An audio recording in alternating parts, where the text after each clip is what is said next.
أعوذ بالله من الشيطان الرجيم. بسم الله الرحمن الرحيم.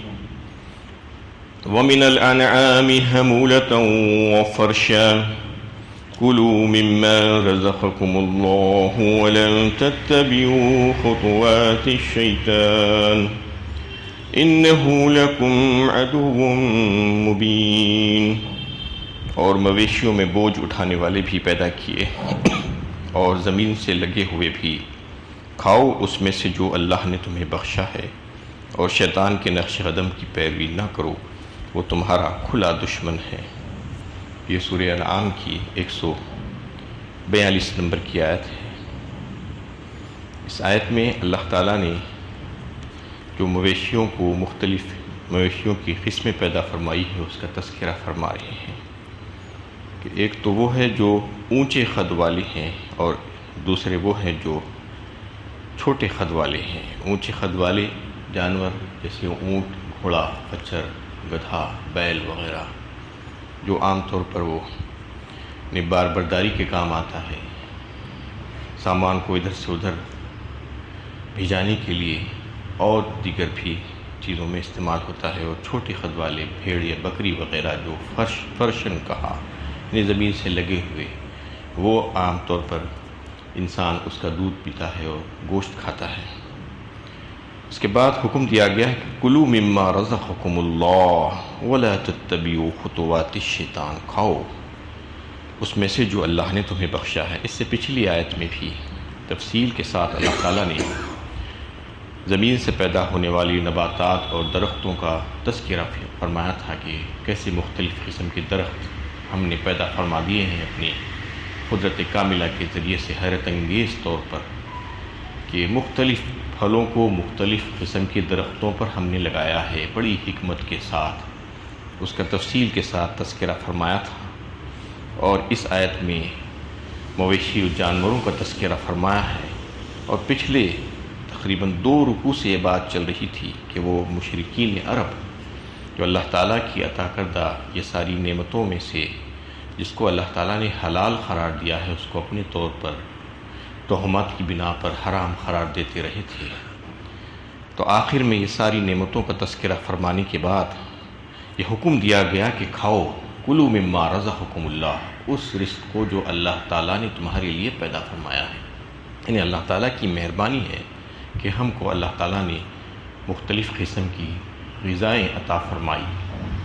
زمین سے اگنے والے بے شمار چیزیں جس کا تذکرہ تفصیل کے ساتھ آ چکا ہے کہ نباتات ہیں، پھل پھلاری، ترکاریاں اور کھیتی سے جو ہے حاصل ہونے والی مختلف غذائیں، اناج جس کو انسان کھاتا ہے اپنی گزر بسر کے لیے، یہ ساری چیزیں اللہ تعالیٰ نے عطا فرمائی. اور پھر یہ مویشی جانوروں کو اللہ تعالیٰ نے ہم کو عطا فرمایا، اس کو پیدا کیا اور پھر اس کو ہمارے لیے مسخر کیا کہ ہم اس کو جس طریقے سے چاہیں استعمال کریں. اور پھر اس کو اللہ تعالیٰ نے ہمارے لیے اپنے فضل و کرم سے حلال کیا.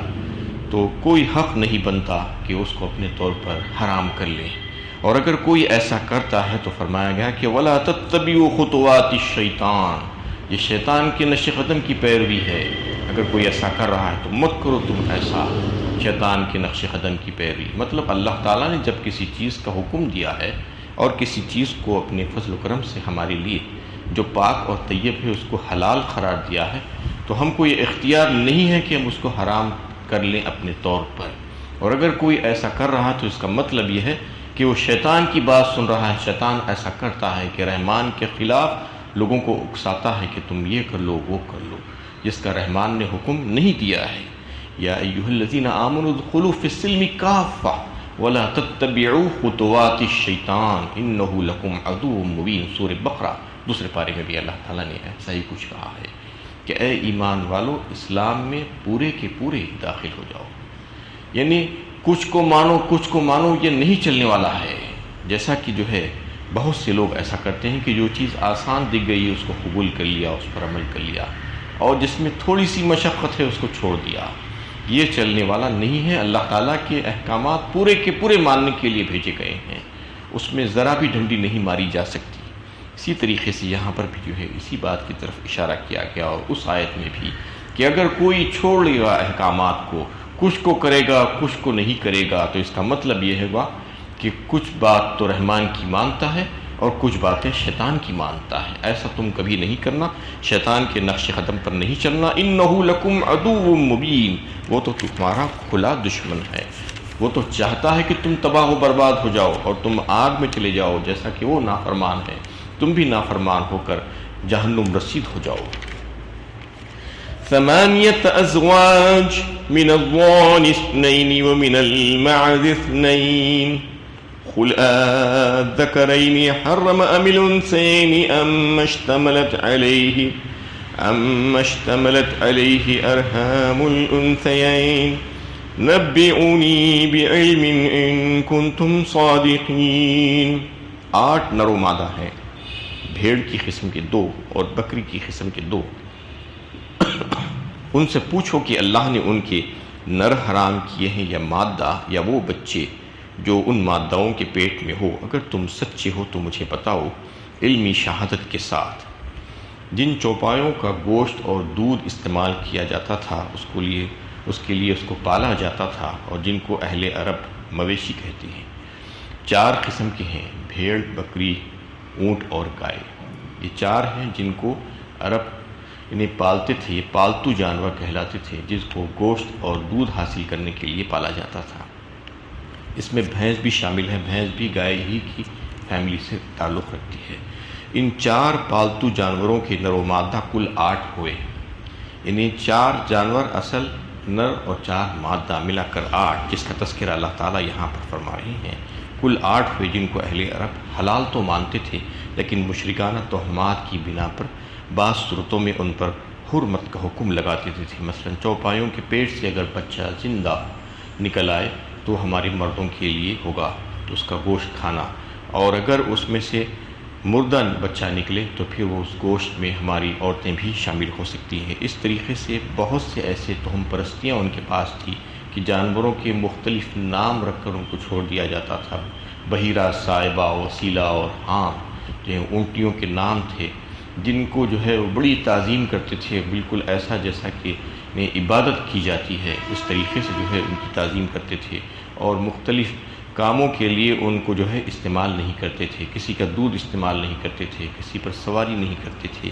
یہ ساری چیزیں انہوں نے اپنے طور پر اختیار کر لی تھی، اللہ تعالیٰ نے ان کو اس سے منع نہیں کیا تھا۔ یہ محض وہم پرستی کی بنا پر وہ یہ کر رہے تھے، یعنی محض وہم و گمان کی بنا پر کسی چیز کو حرام سمجھنا صحیح نہیں ہے، کیونکہ کسی چیز کو حرام سمجھنے کا مطلب یہ ہے کہ اللہ تعالیٰ نے اسے حرام ٹھہرایا ہے، اور اللہ تعالیٰ کی طرف سے اگر کوئی بات ہو تو وہم و گمان کی بنا پر منسوخ نہیں کی جا سکتی، یہ سراسر جھوٹ ہے۔ اس طرح وہی بات منسوخ کی جا سکتی ہے جس کی علمی شہادت موجود ہو۔ ظاہر ہے کہ یہ علمی شہادت وحی الہی ہی ہو سکتی ہے، ورنہ اللہ تعالیٰ کے ساتھ کسی بھی ایسی چیز کو جس میں شک و شبہ ہو اس کو منسوخ کیا ہی نہیں جا سکتا، سوائے یہ کہ علمی شہادت کی بنا پر۔ اس لیے کہ اگر ابراہیم علیہ السلام کی تعلیمات میں اس کی کہیں نشاندہی کی جا سکتی ہو، یا پچھلی آسمانی کتابوں میں اگر کوئی ایسی بات ملتی ہو حکم، تو پھر اس کو پیش کرنے کے لیے کہا گیا کہ کوئی علمی دلیل ہے تمہارے پاس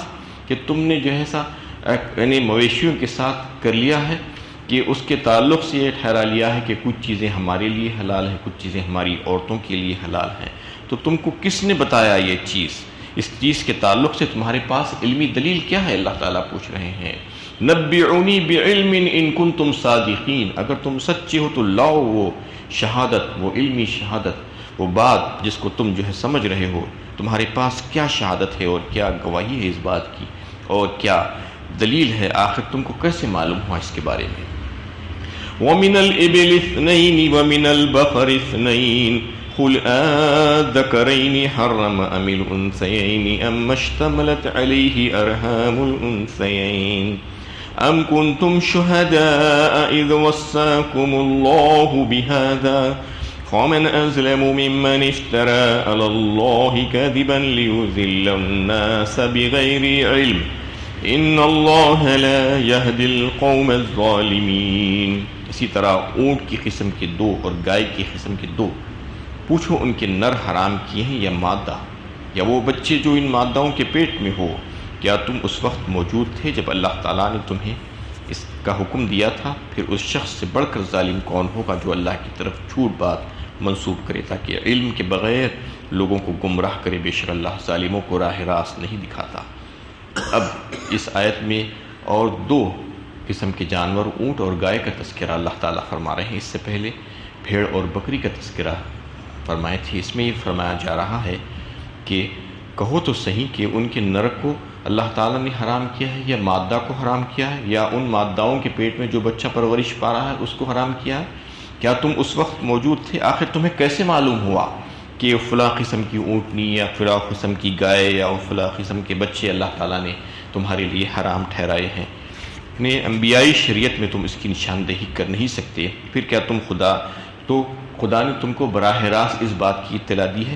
کیا تم نے اپنے کانوں سے سن لیا تھا؟ کیا تمہارے پاس وحی آئی تھی؟ یا تمہارے پاس کوئی ایسی کتاب ہے جس میں یہ باتیں لکھی ہوئی ہو جس سے تم یہ ثابت کر سکتے ہو؟ اللہ تعالیٰ پوچھنا چاہ رہے ہیں ان لوگوں سے جو اس قسم کی حرکتیں کر کے اللہ تعالیٰ کی حلال کردہ چیزوں کو اپنے آپ حرام کر لیا تھا، تو سوائے اس کی اور کیا ہے کہ تم نے رسموں کو ایک شریعت کے طور پر گھڑ لیا ہے جس کو جھوٹ بول کر خدا کی طرف جو ہم منسوب کرتے آ رہے ہو۔